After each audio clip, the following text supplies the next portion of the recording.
Hey guys, welcome back to our YouTube channel. In today's video, I'm going to show you how you can fix Instagram call problem. So first thing first, this happens if your Instagram has bugs in itself.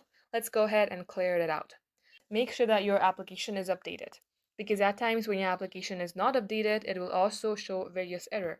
Head over to your Play Store or App Store, then type in Instagram. If you see update like mine, tap on update and update your app. Now while this is being updated, head over to your settings. Scroll all the way below and tap on apps. Here also you have to search for Instagram. Open your Instagram. Scroll below, tap on storage. Here clear the data, but make sure that you know all your credentials like your username and password. Once done, tap delete.